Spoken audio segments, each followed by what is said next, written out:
Hey everybody, welcome back to the Hat and Beard Show.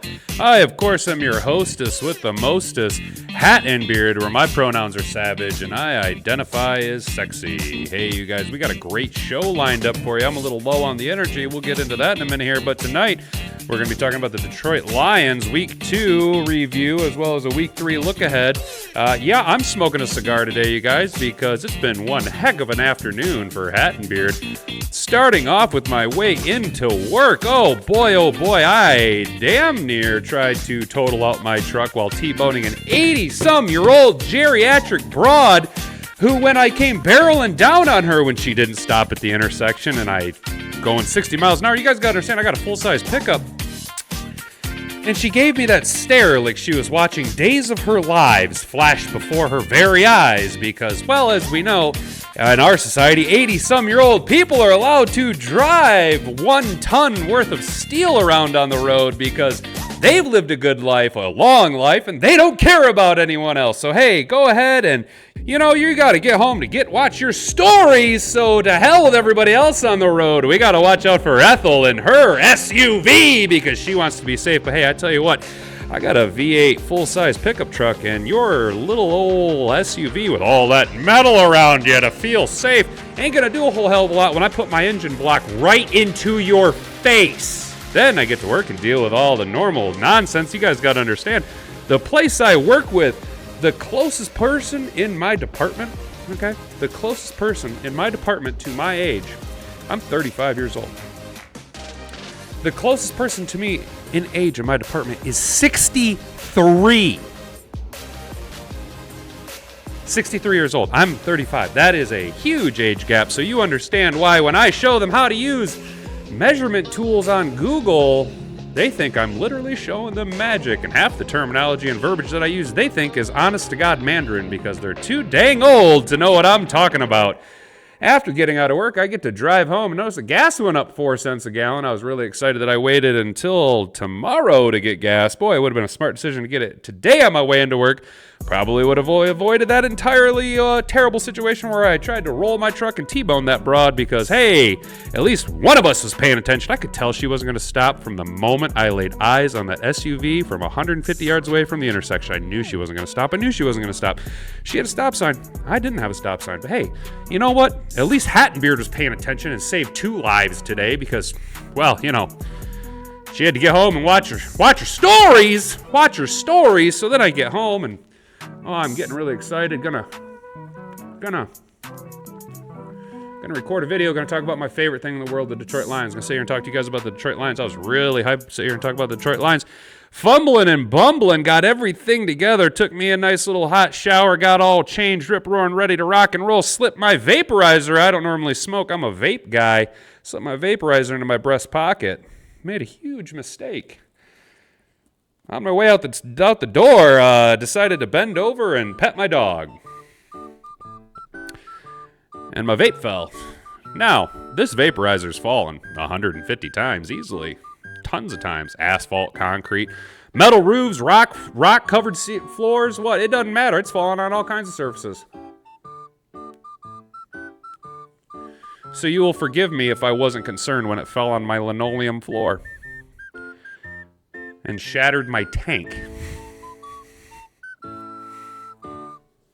Yeah, who knew that the linoleum at 11:47 p.m. on a Tuesday night was going to be the thing that did it in, but that's awesome. I can just run right out to the store and get a new one because, as we all know, life is designed for second shift people.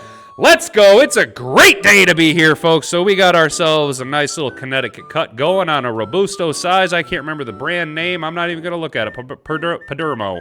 There we go. I'm not really a big fan of Connecticut's. They're a little soft, a little light. I'm more of a heavier, richer flavor. The name of it escapes me right now, but I'm a big fan of the M81s. Those are pretty good in a Robusto cut. Those are pretty dang tasty. But guys, we are here. We are ready to rock and roll. Yesterday's video absolutely did terrible because somebody decided to run a couple of seconds of footage too long while he did his analysis. Now, that should fall under fair use, but hey, who am I? I am just absolutely nothing. I am Hattenbeard with 355 subscribers, and you are the almighty internet that has all of the power. I am just nothing, so do me a favor. Let's get that 355 up. Go ahead and smash like, subscribe to the channel if you're not already, and ring that little notification bell so that you never miss out on any future updates. Guys, we got to talk about the Detroit Lions. There's a couple situations we need to delve into. First and foremost, they have been hit hard with the injury bug, you guys. Hard hit with the injury bug. As you guys know from last night's video, GJ's done for the year with a torn pectoral. He was slapped on IR today, freeing up a roster spot, as well as James Houston. It was reported he had a broken ankle, fractured ankle. Come find out, yeah, he broke his fibula, whatever the hell it is. I'm not a medical doctor. I am just an idiot talking into a microphone, but he also got put on IR, so we lost two of our defensive, I don't want to say cornerstone. GJ was a starter, but I mean, James Houston was a rotational player who was being exercised out into the outside linebacker position, which he got torched in coverage by Noah Fant against the Seattle Seahawks because our defense couldn't stop anything. So we lost Gardner Johnson. We lost James Houston for the season, put on IR at least a minimum of 4 weeks. They're going to be out, but we know CJ's not coming back. And highly unlikely we'll see James Houston. We also lost Halapulu Tavati Vaitai during the game. Looked a lot more serious than it was. He was originally able to get off the field and walk off under his own power. Yeah, Dan Campbell said that Big V, could be out for a bit. We'll know more in the next couple of days here. So Big V, we're all kind of holding our breath, hoping that holds up and comes through because Graham Glasgow didn't necessarily play great, didn't necessarily play terrible, but wasn't Big V. And our backups after him are, we're getting a little thin on the offensive line with Taylor Decker being hurt. We did bring up Swoska, whatever his name is. We put him on the practice squad. We also, as you guys remember from early on in the game, David Montgomery was having himself a heck of a game, an outstanding game, playing a monster game. And then he went out with what seemed to be a pretty serious knee injury. I know I was screaming at the TV when he was trying to twist out of the tackle. I was like, just go down, you moron. But no, he looked pretty bad, got carted off the field, but it's being labeled as a day-to-day thigh bruise. Looked a lot more serious than a thigh bruise to me, so what do I know? Taylor Decker continues to struggle with a ankle injury, which he was able to play through the Chiefs game, but then he wasn't able to suit up week 2 against the Seattle Seahawks, and our offensive line actually struggled. Without our 5 starters in there, our offensive line is not elite. We are high-end, but we are not elite. It was nice to see Penei Sewell be able to almost naturally slide over to the left-hand side, which he is more adept at playing. However, you can't expect him to pick up after a full season of playing on the right-hand side to just slide over after 2 weeks when he's been training for the right side. Look, he played great, but the more reps that he takes to the left side, the better he'll be. But by the time that happens, he's going to slide back over to right because Decker will be able to go. Anyway, to add offensive depth, you guys, we also brought in Big fan of this guy. Big fan of Dan Skipper was brought back. Dan Skipper, that's right, the Skip Man comes back. And the Lions, to make up for a little bit of depth in the backfield, we promoted Zonovan Bam Knight off the practice squad. I actually like him. He's a 5'11", 110, 115 pounds, somewhere in that range running back who spent last year on the New York Jets roster, has slid over here on the practice squad after the first round of cuts, and now is going to get his chance to make a splash because David Montgomery being out does not bode well for our running game. It was evident during the second half of the Seattle Seahawks game where Jahmyr Gibbs couldn't get anything going. Apparently, he is not as strong at running through the tackles as we thought he was going to be. He's going to be an outside sweep, zone sweep, jet sweep type player. He did pack in 7 catches for 40-some yards, 39 yards. He did pretty well in the receiving game. We knew that going into it, but to help alleviate some of the rush load because Craig Reynolds looked like dog crap, we go ahead and promote Zonovan Knight. Hopefully he can provide a little push because our offense needs that running game. Jared Goff didn't necessarily play bad, but he didn't necessarily play great. We do need that running game, though, because our offense is set up around the run game, you guys. That play action is where Jared Goff excels, baiting the safeties up to the line of scrimmage, thinking we're going to go run with our big backs and then going over the top, especially when you bring back our speedy wide receiver like J-Mo. As long as J-Mo can get off of bust lane, quit being like a Henry Ruggs, be more like a Tyreek Hill.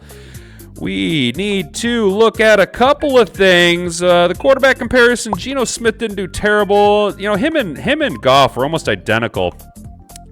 Smith went 32 of 41 for 328 and 2 TDs, while Goff went 28 of 35 for 323 yards, 3 TDs. But the big backbreaker was that pick six where it broke Jared Goff's interception completion or consecutive attempts without an interception record, as well as being the difference maker in the game.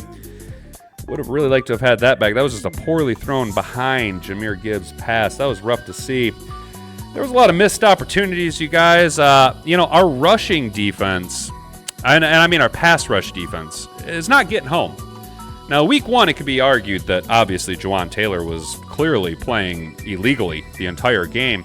And I said yesterday that it looks like the league is attempting to try and nerf Aidan Hutchinson. But I'm starting to think maybe there's something else going on, because our entire defensive line cannot get pushed. We cannot get home. And I do not understand the situation that is going on with our defense. We are middling at best, bottom third at worst. I was expecting more of an elite performance out of our players this year, but it's not looking so great, especially now when you see CJ go down. It's going to open up a big hole in the back end. Emmanuel Mosley still hasn't come back yet, and our corner play has not been good. All game, week 2 against the Seattle Seahawks, there were 2 players that were just jarringly bad, and that would be Jerry Jacobs was getting taken to the woodshed all day long by Tyler Lockett, as well as Derek Barnes. Derek Barnes, look, I understand, Derek Barnes, you are part of Brad Holmes' first draft class. I understand that every year in training camp, in the offseason, you make these significant increases to your game according to the coaching staff. I just never see it on the field, man. You are consistently a liability in pass coverage, man. And if I'm being honest, you're taking away valuable reps that Jack Campbell could be having. But, hey, if the coaching staff wants to go Barnes, then they can go Barnes. That's on them. That's not me, man. I wouldn't go Barnes. I'd get Campbell out there, man. But, it is what it is, man.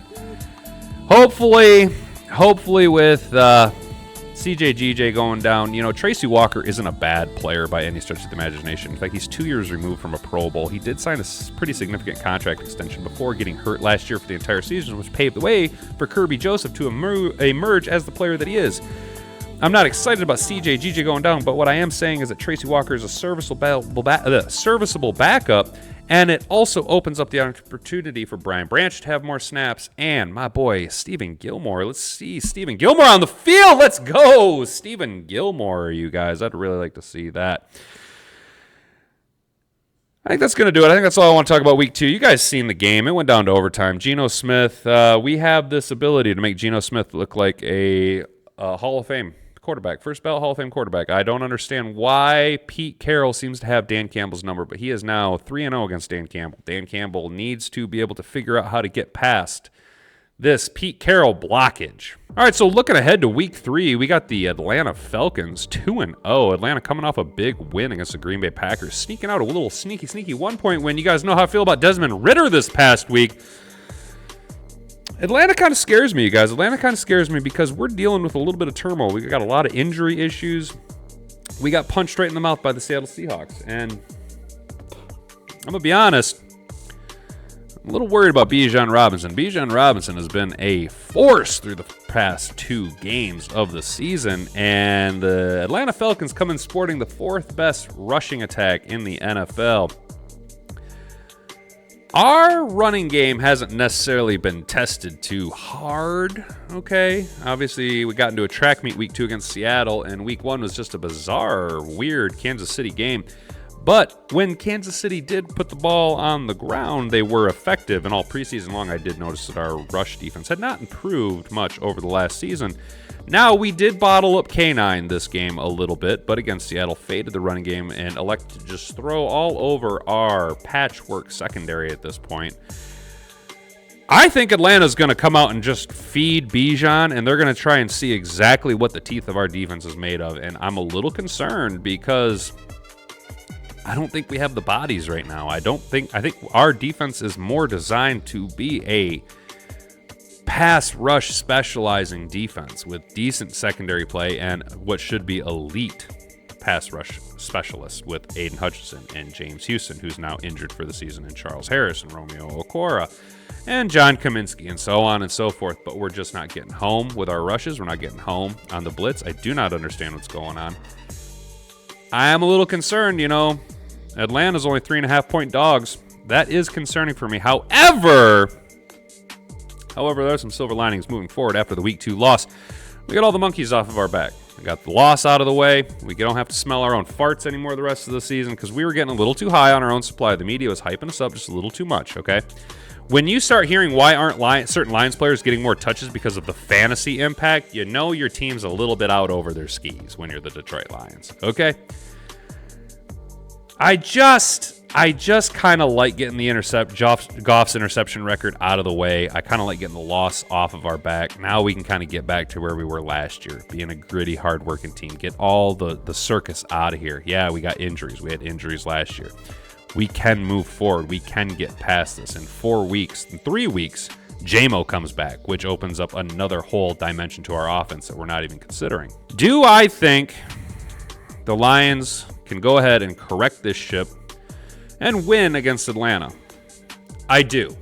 I think that we have the mental fortitude to overcome this loss. I think that Jared Goff isn't going to be affected by the loss, isn't going to be affected by the interception record slipping out of his grasp. I think Jared Goff is the man to correct this. I think that we're going to get away from the run game. Unfortunately, I think we're going to see a lot more passes, short passes to act as our rushing game because jahmyr Gibbs was effectively ineffective against the Seattle defense, which isn't necessarily a great defense. They have no pass rush. They have no good run defense. But jahmyr Gibbs could not get anything going between the tackles. Craig Reynolds was effectively ineffective. We're rolling in with a patchwork offensive line.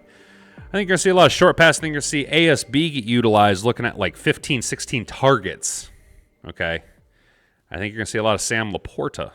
Okay. Sam Laporta has emerged as quite a formidable weapon. What a sneaky pick we got with him early in the second round. So, yeah, I think the Lions do win. I think the Lions win. I think we cover the 3.5 points, and I think the game goes over. I think it's estimated at 47.5 or 46. I think we can still put up 30 points easily. Atlanta lacks the offensive firepower to keep up with us. This is unfortunately a game where I'd like to see us just pin our ears back and go track meet style and just try and race Atlanta to the end of the game. Put up like 38, go 38-14 on them. That'd be a nice little W. I'm not saying that's what the score is going to be. We'll get to that tomorrow in our Pick'ems video. But, yeah, I think the Lions do have the firepower. I think we have the punch. I think Aidan Hutchinson's going to come out with his hair on fire, prove to the league that no matter how much you try and nerf him by bear hugging him or lining up off sides or false starting or just any way that the league can try and figure out, I think Aidan Hutchinson is going to blow past that. I think he's going to come out and prove to everybody that it should have been Defensive Rookie of the Year last year and that these past 2 weeks have been a fluke. So, yeah, go ahead and put the Lions down for a big W against Atlanta, righting the ship, knocking the Falcons off of their undefeated 2-0 season. And hopefully, if we can come out on top, we could be sitting at first place in the North, ideally. We're still the favorites to win the North, you guys, so there is that. All right, finally, I want to talk about two players that have really stuck out to me this year so far through 2 weeks, and that is not going to be your usual cast of guys, not Ja. It ain't going to be Ja. It ain't going to be Monty. It ain't going to be ASB. I want to talk about two receiving threats who have emerged as the second receiving option on the team. I mean, whether you want to talk about the number 2 wide receiver, who is clearly Josh Reynolds, who is the most important addition the Lions have made for the development of Jared Goff in his tenure as the Lions quarterback. When you trace it back to Josh Reynolds coming in off of free agency from the Tennessee Titans to the Detroit Lions midseason 2020, that was when Jared Goff finally clicked. He had somebody that he felt comfortable with, and he was then able to develop his relationship with Amon-Ra St. Brown. And Amon-Ra has now flourished and become one of the top 5, top 7 wide receivers in the league. However, Josh Reynolds is already reliable. Josh Reynolds is the guy who, when assholes meet elbows, Jared Goff throws to Josh Reynolds. And all Josh Reynolds has done this season is absolutely produce when he is given the opportunity. I think we need to absolutely appreciate the fact that we have a player like Josh Reynolds who knows his role and is willing to play at a higher level than his role demands. Okay, he's doing an excellent job.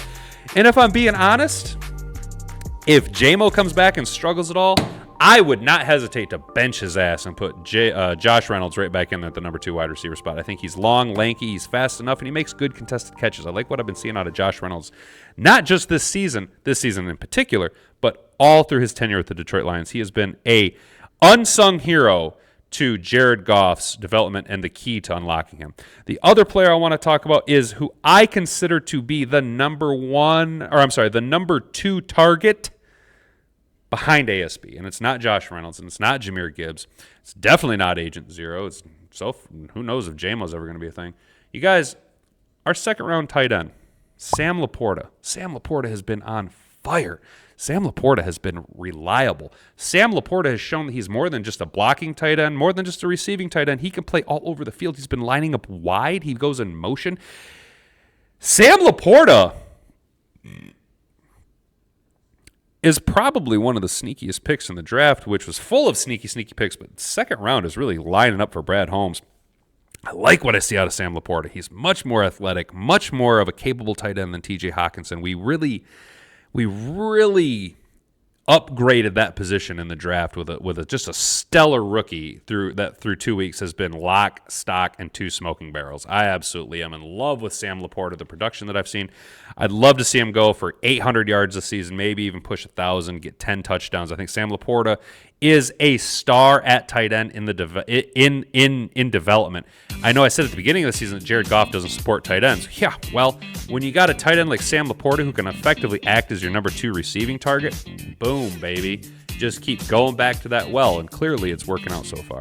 All right, guys, so that's going to do it. Thanks for letting me rant at the beginning. I know this wasn't necessarily the best video ever. I'm not going to be happy with it, but hey, I'm going to probably not as many cuts and edits because I spent 6 hours on that yesterday's video to get 20-some views. That's awesome. But hey, thanks for rocking with me, guys. I appreciate it. Do me a favor, do yourself a favor. Try and have a good rest of your day. Stay out of trouble. Don't do anything I wouldn't do.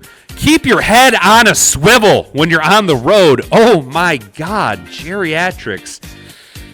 Oh, geriatrics on the road. Going to be the death of all of us. So, that's going to be it for me, guys. I've been Hat and Beard. You've been an attentive audience. Now, frig off.